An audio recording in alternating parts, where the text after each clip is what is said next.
So friends, बिना किसी देरी के शुरू करते हैं आज की वीडियो। यहाँ पर ये बता रही है कि मैं अपने फोन में इंस्टाग्राम चला रही थी जबकि माँ किचन में खाना बना रही थी। इस सेंटेंस को बोलने के मैं आपको दो तरीके बताऊंगा। सबसे पहले तो हम कह सकते हैं कि I was scrolling through Instagram on my phone while my mom was cooking in the kitchen। तो यहाँ पर हमने यूज किया है स्क्रोलिंग थ्रू। इसका मतलब होता है कि जब आप इंस्टाग्राम या यूट्यूब चलाते हो, उसे ऊपर नीचे करते हो ना, उसे नीचे देखते हो क्या है, तो उस सिचुएशन में हम बोलते हैं स्क्रोलिंग थ्रू कर रहे हैं हम इंस्टाग्राम को, यानी कि इंस्टाग्राम चला रहे हैं, उस पर रील्स देख रहे हैं, फोटोज देख रहे हैं। तो यहाँ पर ये बता रही है कि I was scrolling through Instagram on my phone while my mom was cooking in the kitchen। मैं अपने फोन में इंस्टाग्राम चला रही थी जबकि माँ किचन में खाना बना रही थी। या हम इसे ऐसे भी कह सकते हैं कि I was using Instagram on my mobile phone.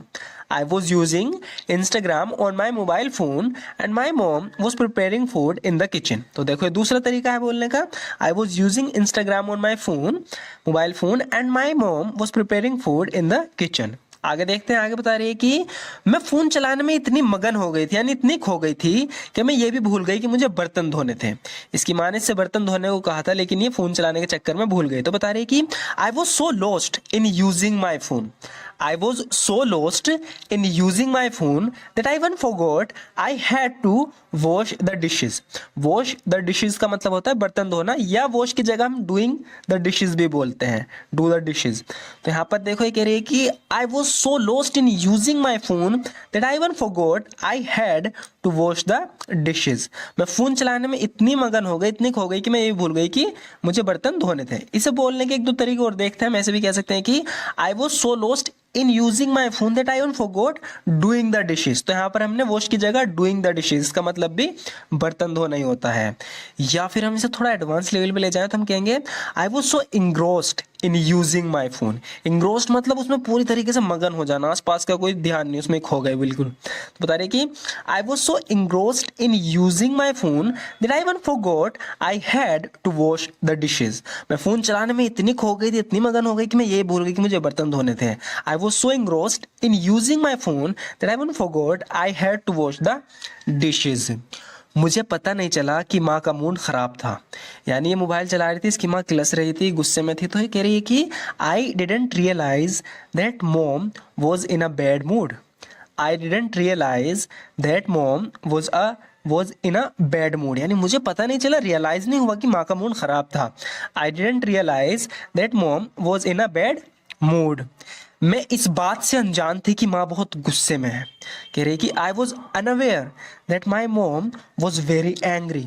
इस तरीके से भी हम इसे कह सकते हैं कि आई वॉज अनअवेयर दैट मोम वॉज वेरी एंग्री, यानी मैं अनजान थी इस बात से कि माँ बहुत गुस्से में है। I was unaware that my मोम वॉज वेरी एंग्री। मैं तो बस इंस्टाग्राम पर रील्स और फोटोज देख रही थी बैठी हुई। बता रही कि I was just scrolling through Instagrams reels and photos. I was just scrolling through Instagram's reels and photos, यानी मैं तो बस इंस्टाग्राम पर रील्स और फोटोज देख रही थी। या हम कहेंगे I was mindlessly scrolling through Instagram's reels and photos। mindlessly मतलब बिना सोचे समझे बस लगी पड़ी थी। I was mindlessly scrolling through Instagram's reels and photos। या हम इसे ऐसे बोल सकते हैं कि I was enjoying scrolling through Instagrams leisurely.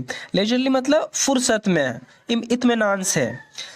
I was enjoying scrolling through Instagram leisurely.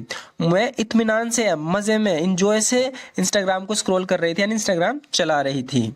जब मुझे भूख लगी तो मैंने अपना फ़ोन नीचे रखा और किचन में चली गई जहाँ मेरी माँ थी। तो बता रही है कि जैसे मुझे भूख लगी, तो इसे हम इंग्लिश में तीन तरीके से बोल सकते हैं। तो हम कह सकते हैं कि व्हेन आई फेल्ट हंग्री, यानी जब मुझे भूख लगी, when I felt hungry I put my phone down, मैंने अपना फोन नीचे रखा, and went to the kitchen where my mother was. वहाँ चली गई किचन में जहाँ मेरी माँ थी। व्हेन आई फेल्ट हंग्री, जब मुझे भूख लगी, I put my phone down and went to the kitchen where my mother was. मैंने अपना फोन रखा जहाँ मेरी माँ थी किचन में, वहाँ चली गई। या हम इस सेंटेंस को थोड़ा एडवांस में इस तरीके से बोलेंगे व्हेन माई स्टोमक ग्राउल्ड। इसका मतलब है कि जब मुझे भूख लगी। When my stomach growled I left my phone, मैंने अपना मोबाइल छोड़ा, and headed to the kitchen to join my mother and headed to the kitchen to join my mother. तो ये थोड़ा एडवांस है जो हमने सबसे पहले देखा उससे, तो इसका थोड़ा ध्यान से देखना। बता रही है कि व्हेन माई स्टोमक ग्राउल्ड, जब मुझे भूख लगी, आई लेफ्ट माई फोन, मैंने अपना फोन छोड़ा, and headed to the kitchen to join my mother, अपनी माँ को ज्वाइन करने के लिए किचन की तरफ चल दी। या हम ऐसे बोलेंगे as soon as hunger struck. देखो 3 तरीके बता चुका हूं मैं अब तक, ये तीसरा है। As soon as hunger struck यानी जैसे ही भूख लगी। As soon as hunger struck I abandoned my phone. तो यहाँ पर हमने फोन छोड़ने के लिए अबेंडेंड का यूज किया। आई अबेंडेंड माई फोन, मैंने अपना फोन छोड़ा। And rushed to the kitchen where my mother was, अपनी किचन की तरफ भागी जहां माँ थी। तो बता रहे कि as soon as hunger struck I abandoned my phone and rushed to the kitchen where my mother was. Kitchen में जाते ही मैं समझ गई कुछ तो गड़बड़ है, यानी माँ बहुत गुस्से में थी। तो बता रही है कि as soon as I entered the kitchen I understood that something was wrong. As soon as I entered the kitchen, I understood that something was wrong. Kitchen में जाते ही, जैसे मैं किचन में गई, मैं समझ गई कुछ तो गड़बड़ है। As soon as I entered the kitchen, I understood that something was wrong. इसको कहने के कुछ और भी तरीके हैं, हम ऐसे बोल सकते हैं As soon as I stepped into the kitchen। देखो ये कितना जबरदस्त फ्रेजल वर्ब यहाँ पर यूज हुई है। As soon as I stepped into the kitchen यानी जैसे ही मैंने किचन में पैर रखा, मैं किचन के अंदर गई। As soon as I stepped into the kitchen, I sensed, मैंने सेंस यानी मैंने पता लगा लिया that something was amiss। या amiss का मतलब है कि कुछ ना कुछ गड़बड़ है, कुछ ठीक नहीं है। As soon as I stepped into the kitchen, I sensed that something was amiss। इससे पहले कि मैं कुछ कह पाती, मम्मी ने मेरे मुंह पे जोरदार थप्पड़ मारा है। बता रहे कि before I could say anything my mom slapped me hard on the face. Before I could say anything my mom slapped me hard on the face, यानी इससे पहले कि मैं कुछ कह पाती, माँ ने मेरे मुंह पे जोर से थप्पड़ मारा। Before I could say anything my mom slapped me hard on the face. इसे ऐसे ही बोल सकते हैं हम, Mom gave me a powerful slap on my face before I could utter anything। इससे पहले कि मैं कुछ कह पाती, माँ ने बहुत जोरदार मेरे मुंह पर थप्पड़ दिया। Mom gave me a powerful slap on my face before I could utter anything। यह इसे एक सबसे जबरदस्त तरीका है, इसे बोल सकते हैं Prior to me saying anything, यानी इससे पहले कि मैं कुछ कह पाती। ये थोड़ा एडवांस में है, ध्यान रखना। Prior to me saying anything, a strong slap on my face was delivered by my mom। कह रही कि इससे पहले कि मैं कुछ कह पाती, मेरे चेहरे पर एक जोरदार थप्पड़ डिलीवर किया गया मेरी माँ की तरफ से।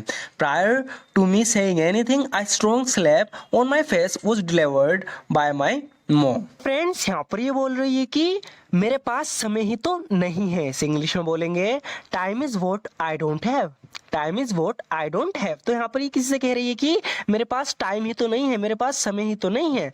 Time is what I don't have. अगर मेरे पास समय होता तो मैं तुम्हारे साथ चलती। इसे इंग्लिश में बोलेंगे if I had time I would go with you.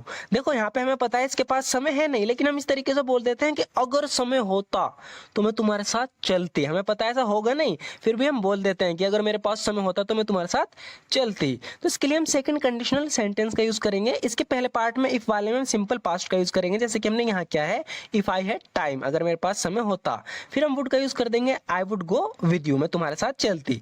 If I had time I would go with you, अगर मेरे पास समय होता तो मैं तुम्हारे साथ चलती। मेरे माता पिता वे जरूर मेरा इंतजार कर रहे होंगे। My parents they must be waiting for me. My parents they must be waiting for me, यानी मेरे माता पिता वे जरूर मेरा इंतजार कर रहे होंगे। My parents they must be waiting for me.